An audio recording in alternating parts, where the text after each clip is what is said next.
Bonjour et bienvenue dans cette nouvelle vidéo et aujourd'hui je te présente quelques œuvres complémentaires en lien avec le parcours comédie et spectacle dans lequel s'inscrit le Malade imaginaire de Molière. C'est parti! Tout d'abord, nous pouvons parler d'une œuvre de Ionesco intitulée Rhinocéros. Il s'agit d'une pièce de théâtre de l'absurde qui, tout comme le Malade imaginaire, joue sur le comique pour transmettre un véritable message. Dans cette pièce, les personnages sont atteints de rhinocérite, qui est une maladie consistant à se transformer peu à peu en rhinocéros. C'est une maladie qui atteint tous les personnages progressivement.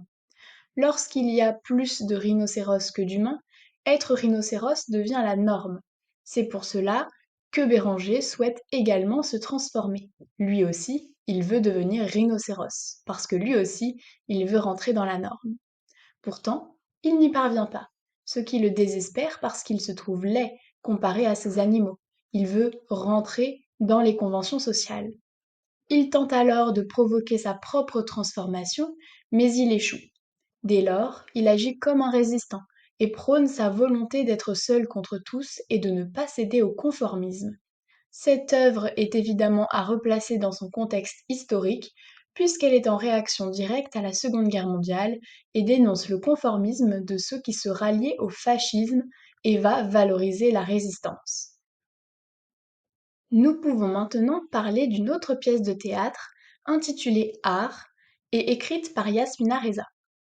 Il s'agit d'une pièce très contemporaine et comique qui met en scène trois amis, Yvan, Marc et Serge.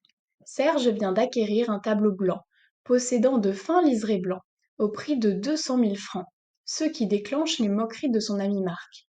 Serge est donc vexé et les deux hommes se disputent. Ils tentent alors, chacun de leur côté, d'utiliser leur ami Yvan et de tenter de le faire trancher en leur faveur.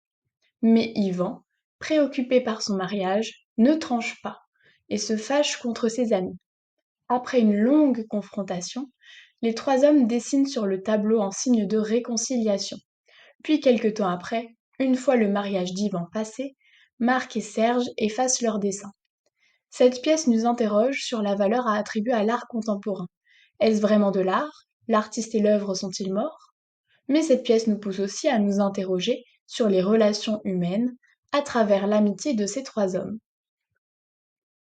Enfin, nous pouvons mentionner une pièce de théâtre de Camus intitulée Caligula.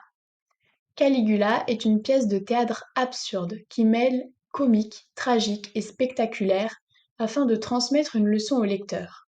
Caligula est un empereur romain qui a réellement existé. Au début de son règne, il est bienveillant.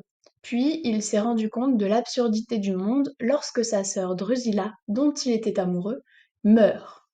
Il décide alors de gouverner de manière tyrannique, en contrôlant la vie et la mort de chacun.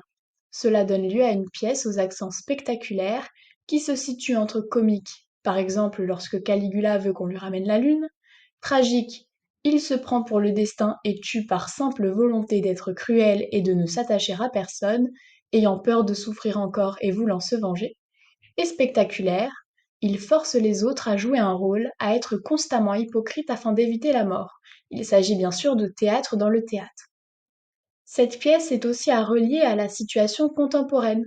Parue en 1944, elle propose une réflexion sur la tyrannie en pleine Seconde Guerre mondiale. Et voilà, le cours du jour est terminé, et je te dis à bientôt pour une nouvelle vidéo.